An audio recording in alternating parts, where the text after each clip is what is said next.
Un turpinam ar lekciju par Pirts daudznozīmību folklorā un tradīcijās.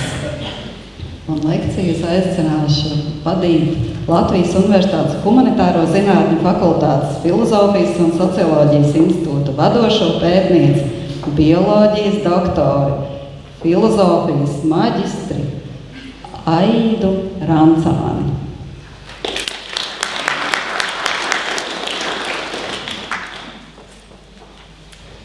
Labdien! Nē, es iedomājos, ka runāsim šeit. Liels paldies par aicinājumu. Man tiešām gods runāt šādai sabiedrībai. Jā, Pirts latviešu kultūras kontekstā jau izcenis nav tikai mazgāšanās, vienkārši mazgāšanās vieta. Jau pašam celtnes nosaukumam Pirts pamatā ir kopīga sakne pērties, kas liecina, ka Pirts sākotnēji ir pēršanās vieta. Neraugoties uz to, ka Pirts bieži tiek saistīta ar mazgāšanos, parunās un sakāmvārdos tiek akcentēta pēršanās, karstums un veselība. Tautas gudrība pauž Pirts zemnieka dakteris. Savukārt tīrības kategorija vairāk saistās ar ūdeni, ne pirti. Kāpēc tomēr Pirts ieņem cilvēka dzīvē tik svarīgu vietu, ko apliecina sakāmvārds? Vairāk bēdas, ka Pirts nodeg nekā, ka sieva nomirst. Tautas gudrības pat tieši salīdzina Pirti ar baznīcu. Piemēram, Pirts svētāka nekā baznīca. Baznīcā iet ar drēbēm, pirtī pliks, līdzīgi kā dievnamā arī pirtī nedrīkst nelabi izturēties, piemēram, bojāt gaisu. Lai saprastu kādas lietas būtību, svarīgi zināt tās sakrālo vēsturi, kuru atspoguļo mīti. Un mīts parasti runā par tiem rašanās avotiem, parāda tos pārdabiskos spēkus, kas ir piedalījušies ar savu radošo aktivitāti tajos leģendārajos pirmlaikos. Un latviešu folklorā par Pirts tapšanu varam uzzināt no teikas vēlas noslēgt uguni, kurā redzam, kāda šajā procesā, kādi kosmiskie spēki ir bijuši iesaistīti un kā viņi ir sadarbojušies. Var sakot, Dievs ir taisījis pirti, taču iesākumā uguns ir bijusi velnam, un Dievs ar gudrību viltību to uguni dabūjis sev. Tātad Pirts ir vieta, kas ietver sevī gan dievišķo, gan velnišķo aspektu.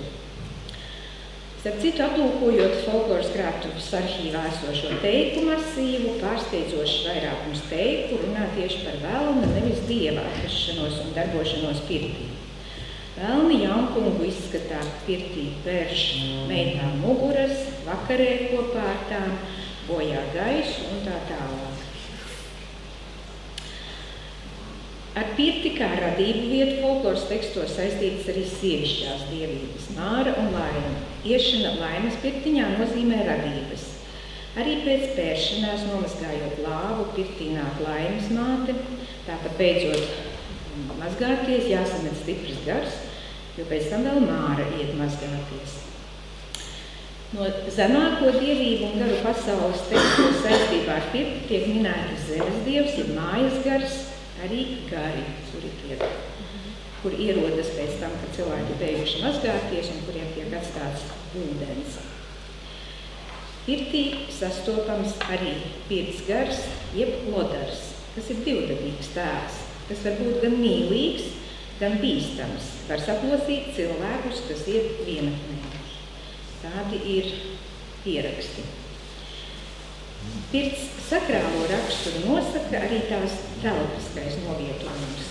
Tradicionālajā lauku sētā Pirts atradās perifērijā, atstatus no dzīvojamās ēkas un ikdienas dzīves centra.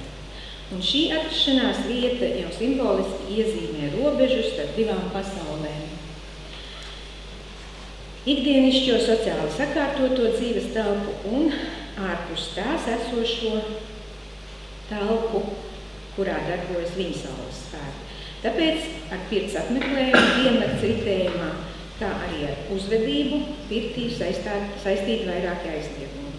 Tātad pirtī nedrīkst iet pēc saules, vēlu vakarā, tad visādi nelabi notikumi var notikt. Nevar runāt par degšanu pirtī, nedrīkst mīst, nedrīkst pēc pirtī nedrīkst viens otru saukt vārdā, pēc pirts ģērbjoties vajag vienmēr kādu drēbes gabalu atžgārni uzvilkt. Jā, un pirtī nedrīkst smieties, pīpēt un pārāk pļāpāt. Nav pieņemts klaigāt, dziedāt un citādi traucēt pirtī iešanu. Arī nedrīkst svilpot, lai valus un nelēmi nepiesātu.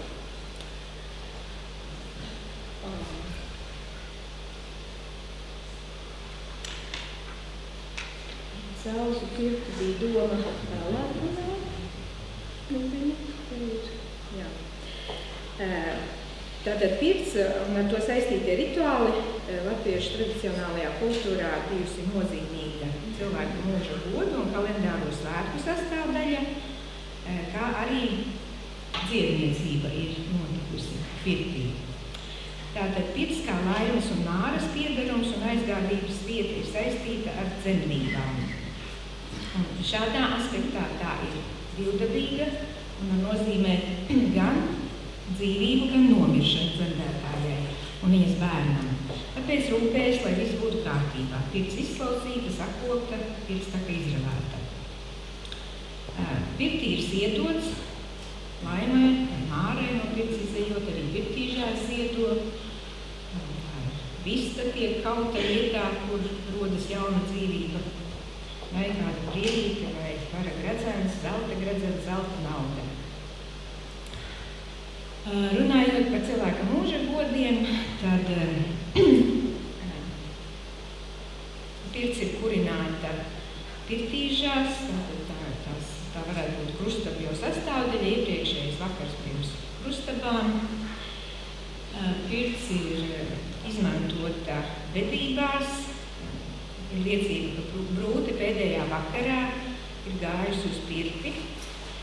Uz pirts slotas stāv ģērbjoties brūte, ar pirts slotu met brīdī, kad līgava aizved prom no mājām, un, protams, ka līgava ierodas jaunajā vīra mājās, tad viņa ziedo pirtī.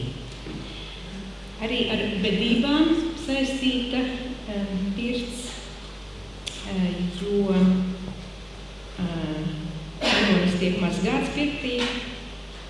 Savukārt, tad, kad līķis ir mājās, tad pirti nekurina. Un ir pieraksti, ka zērkā zem pagalvja arī vajag pabāzt pirts slotu. Dziedniecībā ir izmantota pirts, te ir apdziedāšanās dziesma par to, ka meitas devušās uz pirti laitīties. Bet arī ir pieraksta par šo braucīšanu un noteikti speciālisti stāstīs vairāk par visām dziednieciskām darbībām, kas notiek pirtī. Un, jā, es tagad gribēju to dzelzi pirti pieminēt, ka ar dzelzi folklorā pārsvarā ir asociācija ar nāvēšanu un viņsauli, un ienaidniekam tiek kurināta dzelzu pirts, kas nozīmē iznīcības vēlējumu.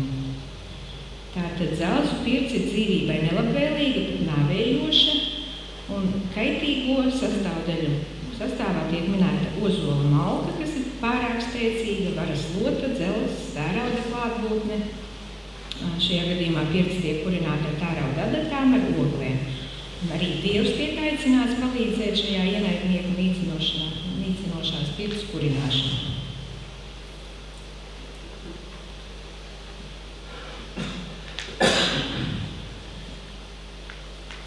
Jā, pirts ir, man ir atsūtījis cita prezentācija, bet nu labi.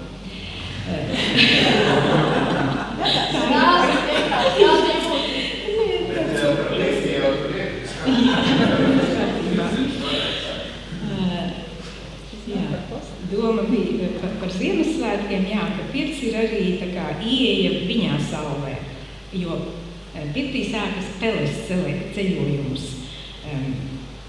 Viņa dodas pazemē, jo tā pirts ir ar dūmiem, no kuriem var noslāpt, un tāpēc viņa sāk savu ceļojumu pazemē. Tas nozīmē pēc kursītas domām atraisīt uguns enerģiju. Bet, kad paskatāmies tādas liecības un ticējumus par šiem gadskārtu svētkiem, tad ar Ziemassvētkiem notiek šī te zīlēšana, nākotnes paredzēšana, dažādas darbības. Jaunā gada naktī ir nolikts ēdiens gariem. Lieldienās arī veiktas dažādas maģiskas darbības, skaidas mestas pār jumtu, vai Ola. Kas lūdzu? Tur minēt arī ola. Jā. Caur pirts lodziņu lienot var nodrošināt, ka aitām aug gara vilna. Zinu, ka austrumslāvu tradīcijās pirts kurināšana nozīmīga ir tā saucamajā zaļajā ceturtdienā, ja tīrajā ceturtdienā, kur pirti kurina senčiem, aizgājušiem senčiem. Jāņos, tātad jau minētā zāļu pirts tiek kurināta, Viktors Grāvītis ir pierakstījis šādus datus, bet ir arī lūk minēts, ka pašā vakarā vai naktī tur gan ir cita saules spēki un pirtī nevar iet. Un vēl rudenī tiek vieloti arī veļi pirtī. Viktors Grāvītis ir aprakstījis debesu pirti. Maija vakaros ap to vietu, kur nesen bija redzama saule, viņš raksta, vēlāk parādās Dieva dēlu pirts, Dvīņu zvaigznājām. Šo pirti kurina Dieva dēli, garulē auseklis vai mēnesis, mazgājas saule vai saules meitas. Savukārt, ja kurina Māra vai saules meitas, tad mazgājas Dieva dēli. Kā jau sākumā minēju, pats pirts nosaukums rāda, ka galvenā darbība pirtī ir pēršana, kas tiek realizēta ar galveno pirts atribūtu slūtu. Līdzās pēršanai vienādi tiek minēta arī gara mešana.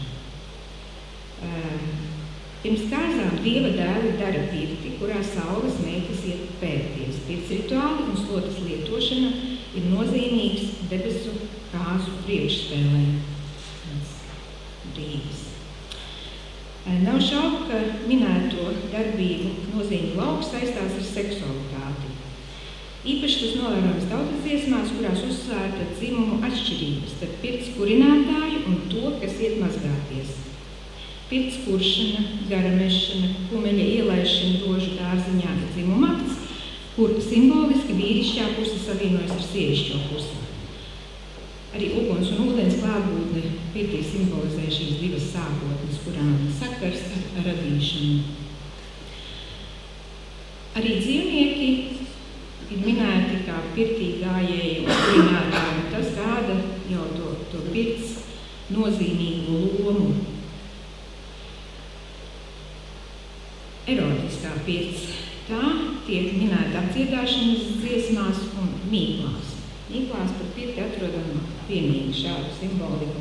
Nekauņa, melna maška, bezkauņa un tā tālāk.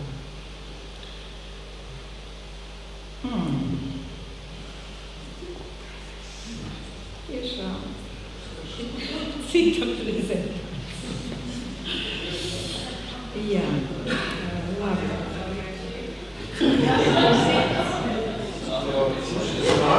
Es vēl tikai pieminēšu. Kā nu ir, tā nu ir? Nu, labi, jā. Vēl gribu pieminēt gaisa bojāšanu piršanu pirtī. Tur ir konotācija ar auglību un seksualitāti. Teikās šī darbība tiek piedāvāta vēlnišķajam, Savukārt tautas dziesmā, piemēram, pirksdams gailis laktā lēca, nu būs mieža vasariņa, pirksdam māte lāvā kāpa, nu būs dēla agaita. Tad, jā, tur arī runa par auglības, dzīvības spēku un reproduktīvās enerģijas metaforu. Bet, nu jā, nonācām līdz šim kailumam, tad pirts ir vieta, kur līdzīgi kā spēlē tiek atcelti jebkādi sociālie statusi. Un šī izlīdzināšanās notiek pateicoties kailumam, jo kailums ir dabas cilvēka ārpus nosacījuma cilvēka pazīme. Pie kam novelkot ar ģērbu cilvēks zaudē ne tikai pazīmes, kas nosaka viņa piederību sociumam, bet arī dzimumam. Vēl vairāk pirtī gājēji zaudē arī cilvēka statusu. Tādā veidā cilvēkam pirtī ir īpaša, necilvēciska loma, robežstāvoklis no tādas pārradīšanās procesa. Un šo pārradīšanas ideju pastiprina pēršanas laikā sakāmie pateicības vārdi, kas pēc būtības ir buramvārdi, un tajos teksts reproducē pirmradīšanas situāciju, pakāpeniski sašaurinot un sabiezinot laika telpu un nonākot līdz sakrāliem centram, kurā notiek jaunās pasaules radīšana un kam tālāk sako šī aizsardzības formula. Jā, tātad atslēga uz pirts jēgu slēpjas teicienā pēc pirts kā no jauna piedzimis, un pie tam pirtī nav obligāti jābūt rituālajai vai ieražu pirtī, jebkura pirts var veikt šo pārradīšanas procesu. Arī pērkona, auglības dievam pērkonam, sakne ir ar šo te pēr, kas nozīmē pēršanu, sišanu. Līdzīga pēršana arī citos gadskārtu svētkos ar pulkolas dariem un daudz ko citu, ja, kas arī inicē šo pārradīšanu.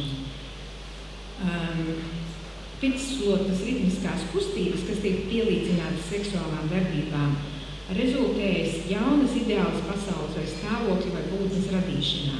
Un tieši šīs darbības ir attiecināmas uz sakrālā sfēru, kas ļauj pirti skatīt kā kosmisku objektu, kam principāli nozīme rituālajā pirmradīšanas akta atdarināšanā. Līdzīgi kā kalējas ritmiski sitot pa sakarsētu metālu veido jaunu priekšmetu un simboliski atkārto pirmradīšanas aktu, tā arī šī pirtsslotu ritmiskās kustības pieder vienai sakrālai radīšanas semantikai. Nu, jā, noslēgumā varam secināt, ka pirts ir vieta, kurā notiek pārmaiņas, cilvēks iziet no tās citāds, nevairs tāds, kāds iegāja, tas ir jaunas, pareizi sakārtotas pasaules radīšanas vieta. Paldies!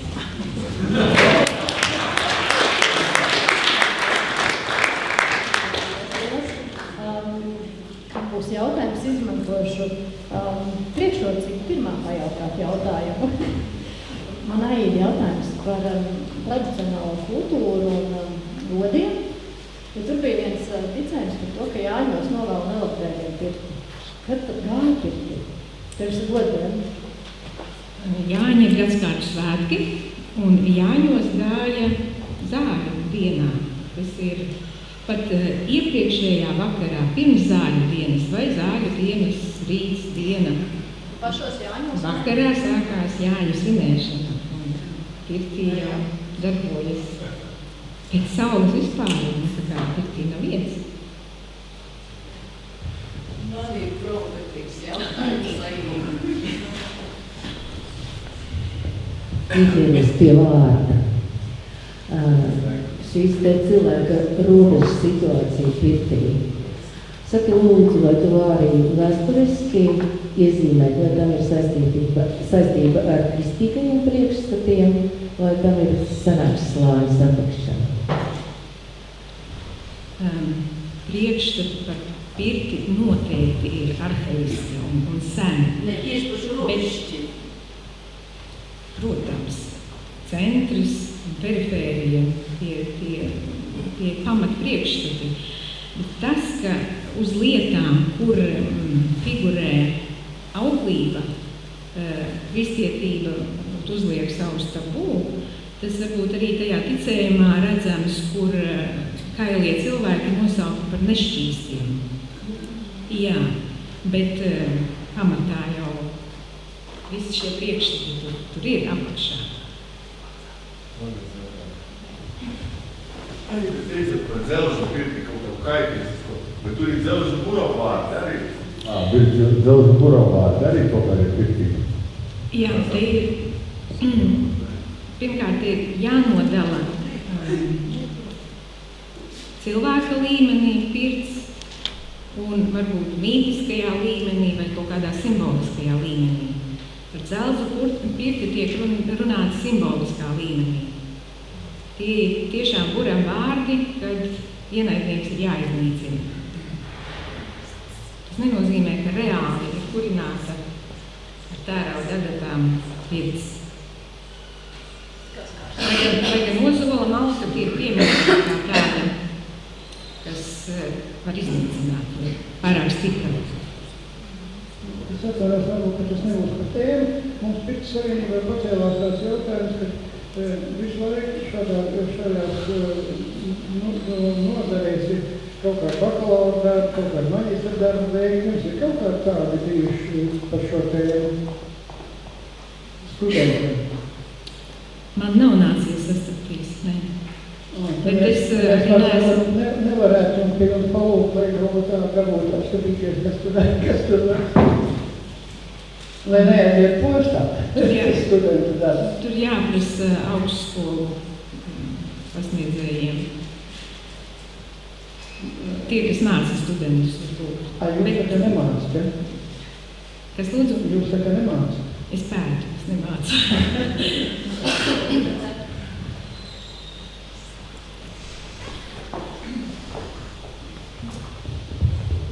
Es gribēju jautāt, vai vispār pētot un lasot šīs tautasdziesmas, nav palikusi tāda sajūta, ka patiesībā katra tautasdziesma ir vairāk par šo par pirti runājot, ir vairāk domāt šajā mītiskajā nozīmē.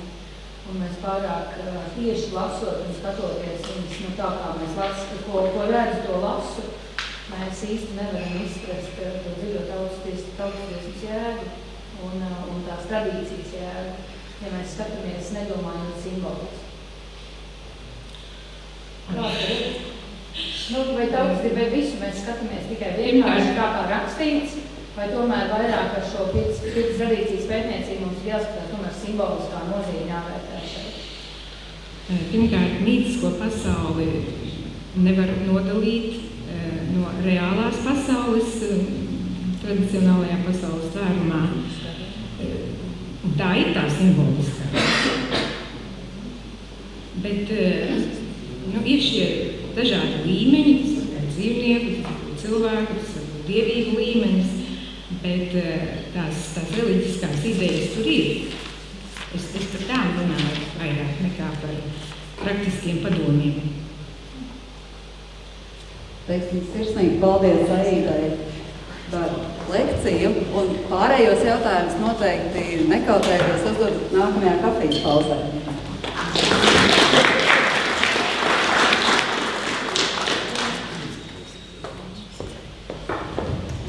Paldies Aidai, un mēs šeit iepazīstamies, un es ceru, ka tradicionālā kultūra nāks talkā pirtniekiem, un pirtnieki nāks palīgā jums, un kā arī kādā augstskolā un pētniecībā būs aizvien vairāk pētījumu par tieši to kodoli, lai mēs ejam dziļumā arī par to, kas ir kādreiz bijis pirtī, ko mēs esam darījuši tieši dzīves godos, un tas ietu vairāk arī sabiedrībā, es novēlu.